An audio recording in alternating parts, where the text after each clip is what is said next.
And now stay tuned for the program that has rated tops in popularity for a longer period of time than any other West Coast program in radio history.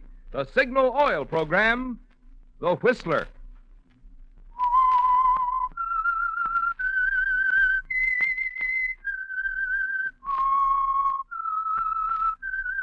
S-I-G-N-A-L Signal gasoline. Signal, the famous Go Farther gasoline, invites you to sit back and enjoy another strange story by The Whistler. For extra driving pleasure, the signal to look for is the yellow and black circle sign that identifies signal service stations from Canada to Mexico. And for Sunday evening listening pleasure, the signal to listen for is this whistle that identifies the Signal Oil program, The Whistler.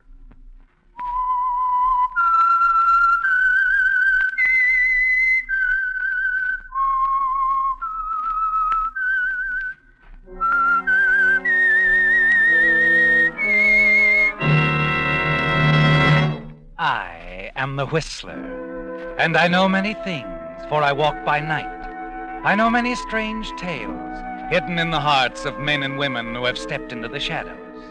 Yes, I know the nameless terrors of which they dare not speak. And now the Whistler's strange story, Best Friend.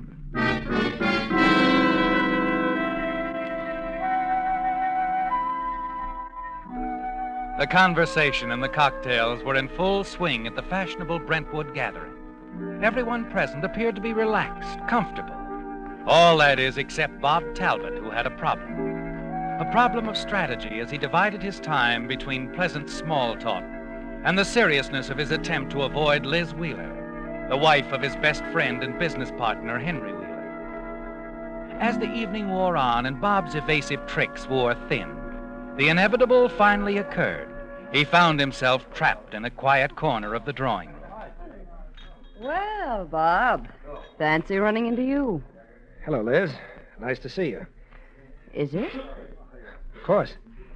Oh, Bob, it's been ages. What's wrong? Now, Liz, I've been busy. Oh, yes.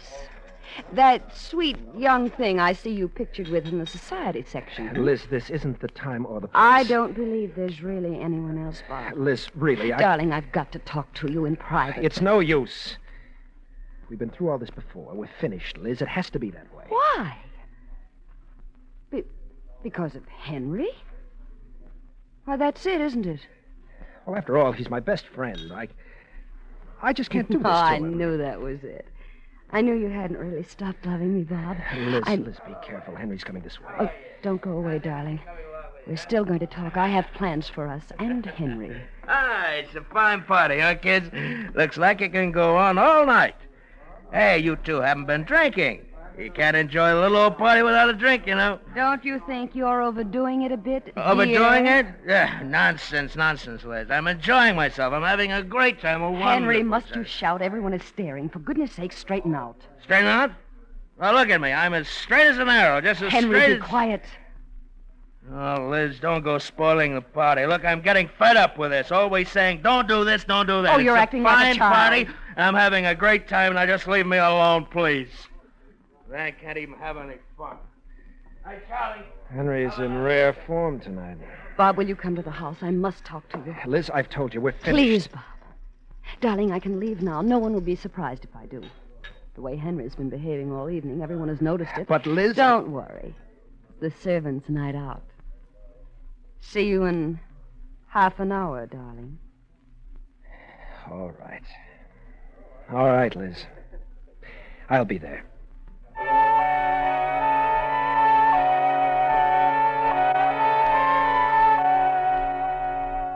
It's time for the showdown, isn't it, Bob?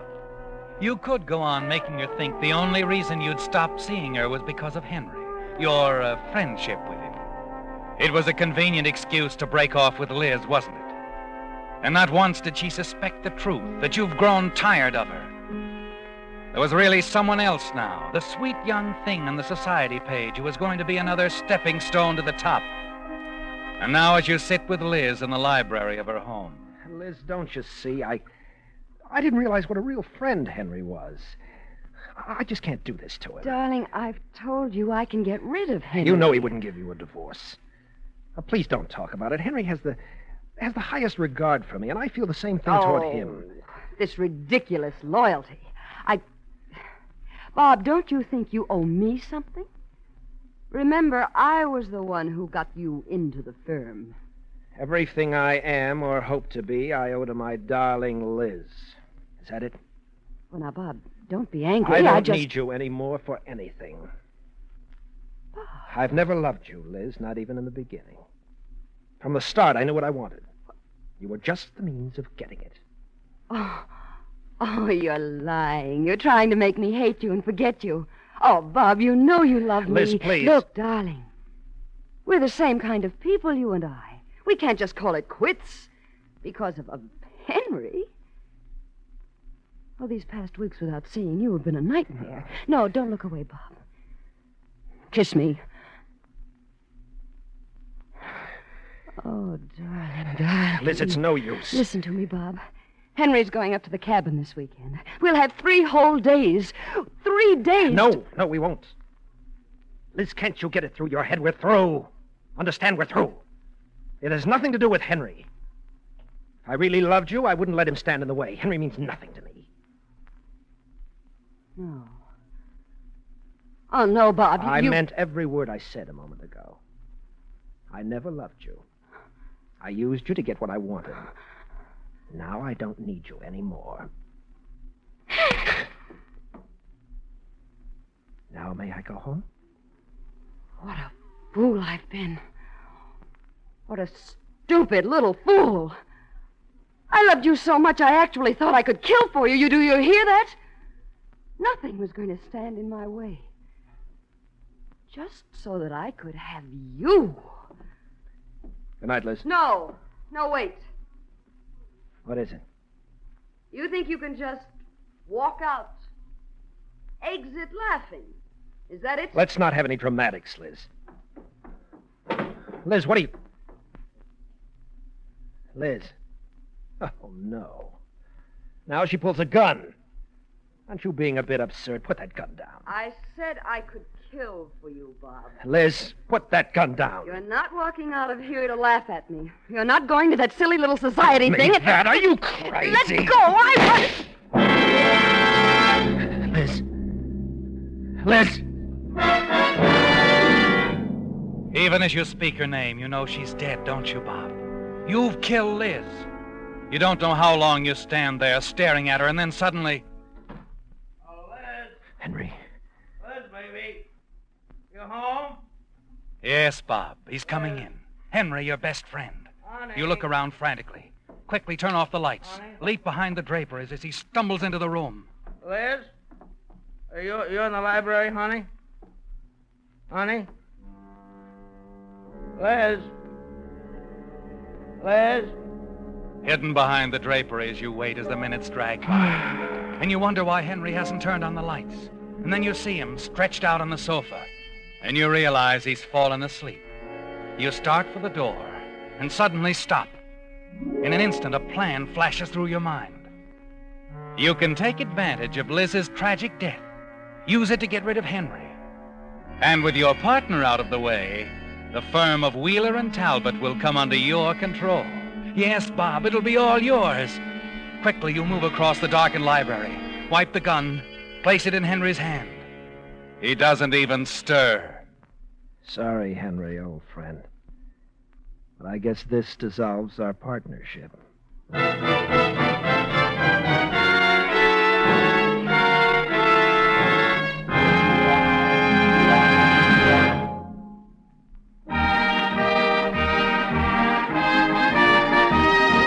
Gene Planette of Hollywood is the Whistler fan to whom we are sending a $20 Signal gasoline book this week as a token of our appreciation for writing this limerick. If you really want to save money, here's a budget idea that's a honey. Signal gas in your tank is like cash in the bank. Signal goes so much farther, 'tain't funny. Signal, signal, signal gasoline. Your car will go far with famous Go Farther gasoline. When she said signal gas in your tank is like cash in the bank, our friend from Hollywood certainly found a neat way of phrasing Signal's good mileage. But unfortunately, there wasn't room in the limerick to tell you about the other important dividends you enjoy when you power your car with Signal gasoline. I mean Signal's peppy pickup, Signal's satin smooth power. For like birds of a feather, mileage and performance go together. You'll enjoy both if you'll just heed the advice on those Signal billboards you've seen. Next time, fill up with Signal, the famous Go Farther gasoline.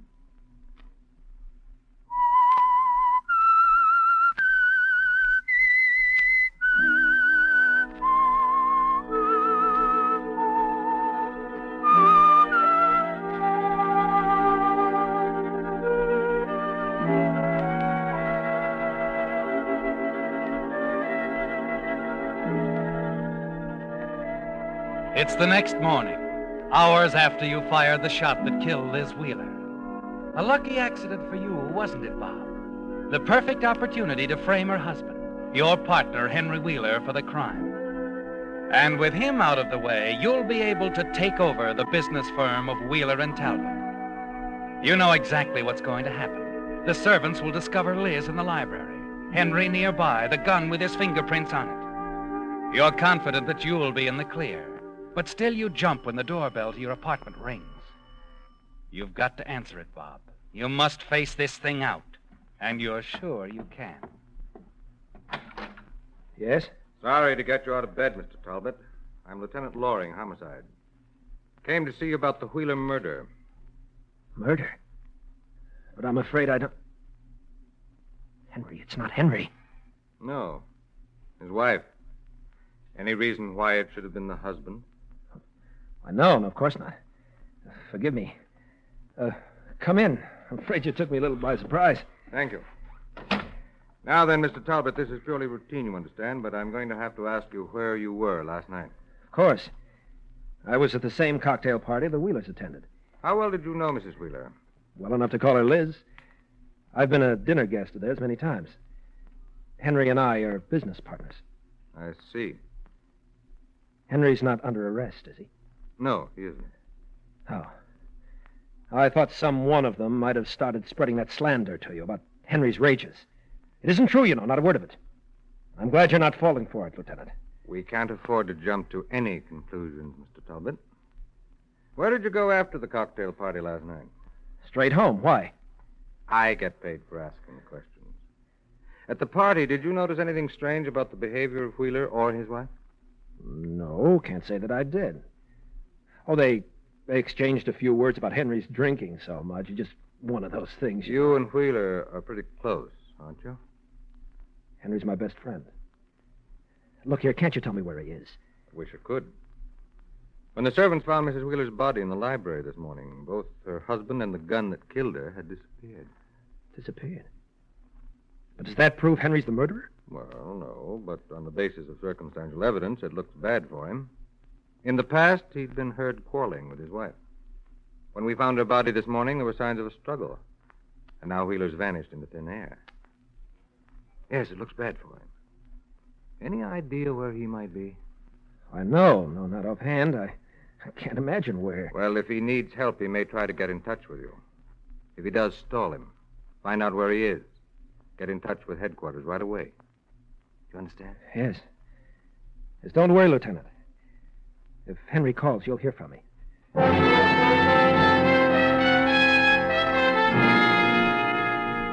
You carry it off very well, don't you, Bob?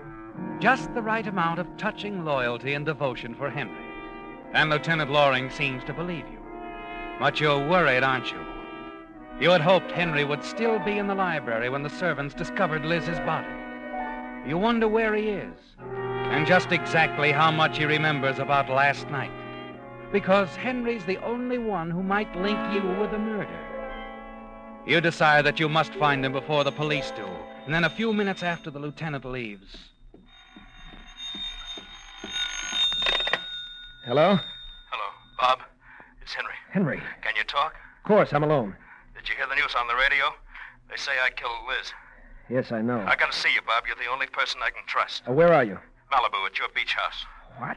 Don't worry, no one saw me. But, Henry, you... Can you come out as soon as possible? I'm counting on you to help me.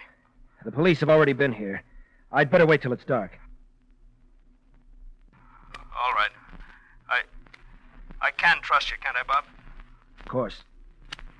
Of course, you can trust me.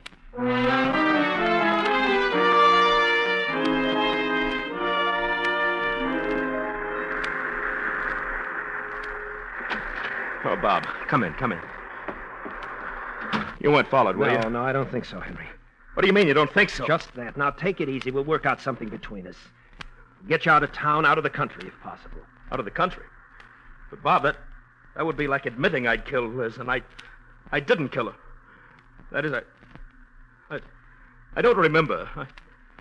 I don't remember killing her. Exactly what do you remember about last night, Henry? Well, I came home alone from the party. I took a cab. I had a little too much to drink. Yes, go on. When I got home, the house was dark. I called to Liz and... Hey, wait a minute. What is it? I remember now, coming up to the house, there was a light on in the library. Are you sure? Yeah, I'm positive. Yet, a few minutes later, when I walked into the library, the light was out. I remember trying to find the light switch, and then I sat down on the couch. I guess that's when I must have fallen asleep. And that's all you remember? I'm afraid so, Bob. When did you wake up, Henry? Oh, around 5 this morning. First thing I saw was Liz's body. Then the gun beside me, and I guess I sort of went to pieces right then. I couldn't think of anything but getting out of there. That's when I came here. I see. That's the story, Bob. I swear that's all I remember. Henry, I'm going to be frank with you. I don't think the police will believe it. But it's the truth, Bob. Somebody else must have killed Liz. Listen, Bob, about the light in the library, do you think it could mean anything? Huh? Are you sure you saw a light? Yes. That's how I noticed the car in the driveway. The car? Yeah, Liz's car, the convertible. I didn't know if she was home or not until I saw it. Hey, wait a minute. Maybe it wasn't her car. Oh, now, Henry. That convertible could have belonged to someone else. I didn't give it a second glance. I just took it for granted it was Liz's car. Did you notice the color of the car? Well, no, it was a dark one. Liz had a black convertible, Henry. Yeah, sure, but that car could have been maroon, dark green, blue. How can you tell the difference at night? All right, Henry, all right. Bob, you think I'm making all this up? I didn't say that, Henry. Don't you see, Bob? If there was someone else in there in the house, someone who might have killed Liz, he could have turned the lights out in the library when he heard me come in. Now, doesn't that make sense? Well, yes, it makes sense, but I don't think you can afford to bet too heavily on it, Henry. Oh, if only I could remember. Perhaps I did notice something about the car. If I could remember... Yes, Bob, that's it. What's the matter? The cab driver, Bob, he could have noticed. In turning around, his headlights could have swept over the car. He might have noticed the color. Yes, it's possible, Look, we've got to Henry. find him. We've got to find him. You've got to All find right, that cab Henry, driver. all right. Now, where did he pick you up? Well, come on. Oh, I don't remember. When you left the party, which way did you walk? I'm not sure. Henry. Toward the boulevard, probably. Oh, all right, Henry. I'll see what I can do. In the meantime, stay undercover. And don't give yourself up to the police. That would spoil everything. Yes, Bob. You know you must keep Henry away from the police at any cost. They might want to know more about the light in the library window and the car parked in the driveway, your dark green convertible. As you hurry away from the beach house, you realize that won't be enough, keeping Henry away from the police. You'll have to get rid of him somehow for good. But before you do that, you must find out just what that cab driver knows. If he can identify your car as the one parked in the driveway the night Liz Wheeler was killed.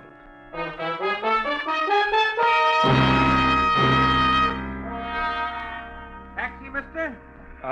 No, but perhaps you can help me. I'm trying to find a driver who took a friend of mine home last night. Think maybe I did, huh? Well, I've already checked half a dozen cab stands in the neighborhood. No and luck, huh? Okay. What do you look like? Well, he was tall, heavy-set, wearing a tux. Would it be a guy named Wheeler you're asking about? What? Sure, I drove the guy home. I didn't know what his name was not until I seen the papers this morning. He really bump off his wife? Well, we don't know. Look, when you drove Wheeler home, did you notice a car parked in the driveway? Car in the driveway? No. I wouldn't even be sure there was a car. I had my hands full with that lush Wheeler, and I just wanted to get rid of him before we got into another argument. I see. I'm sorry I can't help you, buddy.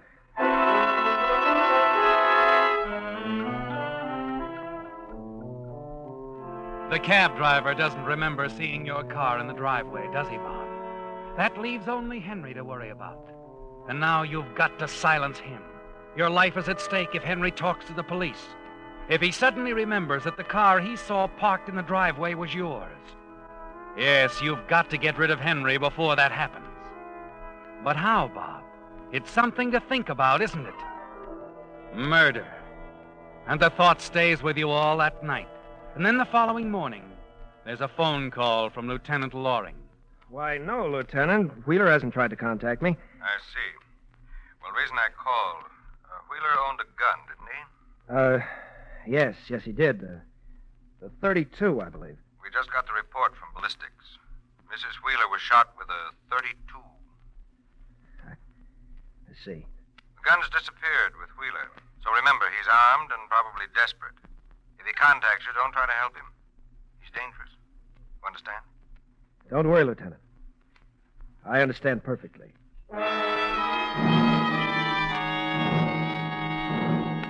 That's it, isn't it, Bob? Suddenly you found the answer. The gun that killed Liz. Lieutenant Loring has unknowingly pointed the way out to you. The way to get rid of Henry. He'll be found dead, a suicide with a murder weapon by his side. It's as simple as that, isn't it, Bob? But he mustn't be found at your beach house. That wouldn't do, would it? That night when you go back to the beach house with a ready-made story for Henry, you know that somehow you've got to get that gun. The cab driver, Bob, did you find him? Yes, I found him. But he can't do you a bit of good, Henry. He doesn't remember the car in the driveway. Oh. I see. Now, cheer up. I found a way out. I've located a first mate on a tramp steamer bound for South America. He wants 5,000 cash. No questions asked. But, Bob, running away... It's your only chance, Henry. I promise you, once you're out of the country, I'll do everything in my power to solve this thing. Bob, you believe me, don't you?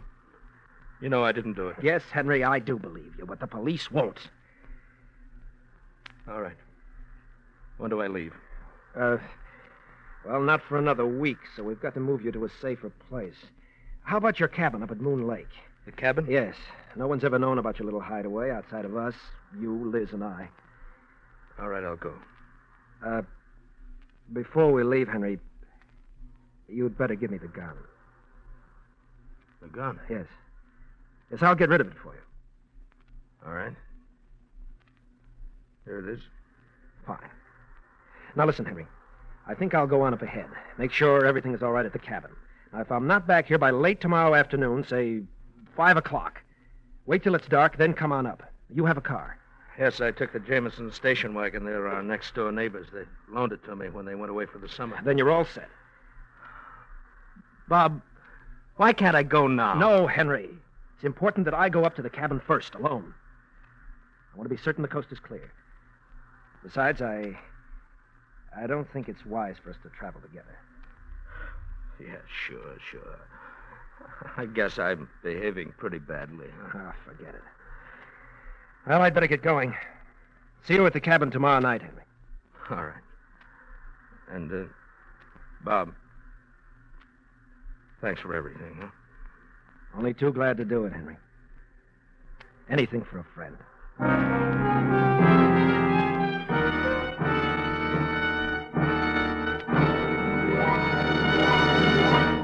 Because summer weather causes many motor oils to break down and form harmful gum, varnish, and carbon, I want to tell you tonight about an improved type motor oil that's specifically engineered to stand up under heat. It's Signal Premium Compounded Motor Oil, the finest lubricant ever offered by the makers of Signal, the famous Go Farther gasoline. Naturally, Signal Premium has 100% pure paraffin base. But in addition, it contains scientific compounds that make Signal Premium do what oil alone could never do. One of these compounds, for instance, keeps Signal Premium from thinning out and losing its body, no matter how high the thermometer goes. Another compound protects against bearing corrosion. And still other compounds actually cleanse your motor of varnish, gum, or carbon that may be already there. So if you want to keep wear down when the temperature's up, now's the time to stop at a Signal station and change to the improved type oil that stands up under heat. Signal Premium Compounded Motor Oil.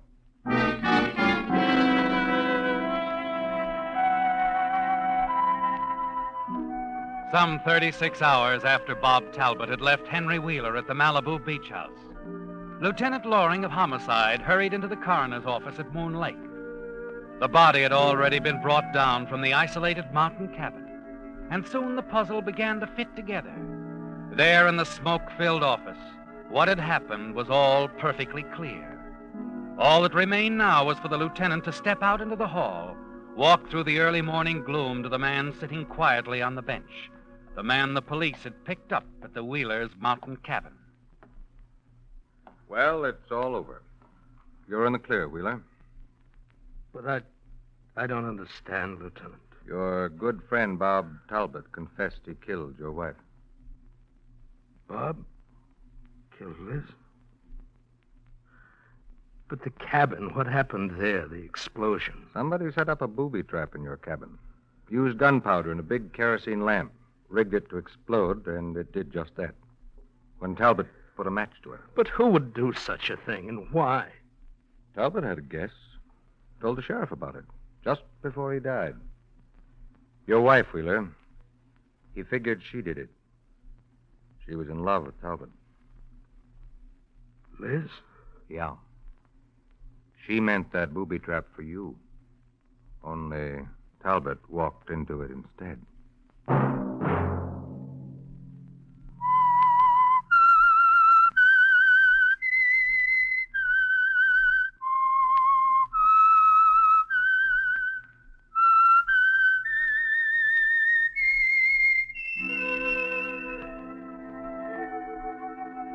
Let that whistle be your signal for the Signal Oil program, The Whistler, each Sunday night at the same time. Brought to you by the Signal Oil Company, marketers of Signal gasoline and motor oil and fine quality automotive accessories. Remember, if you would like the fun of having your friends hear a limerick of yours on The Whistler, the address to which to send it is Signal Oil Company, Los Angeles, California. All limericks become the property of Signal Oil Company. Those selected for use on The Whistler will be chosen by our advertising representatives on the basis of humor, suitability, and originality. So, of course, they must be your own composition.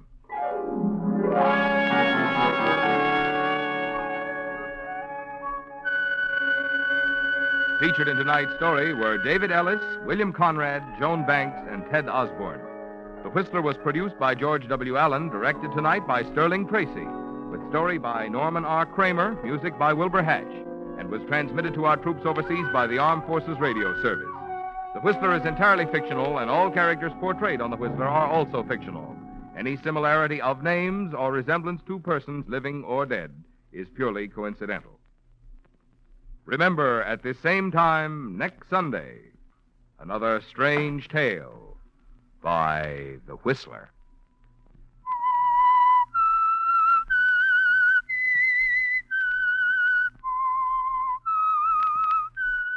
S-I-G-N-A-L, Signal, Signal gasoline. Marvin Miller speaking. This is CBS, the Columbia Broadcasting System. You've been listening to the OTR Gold Network. Find more classic radio at otrgold.com.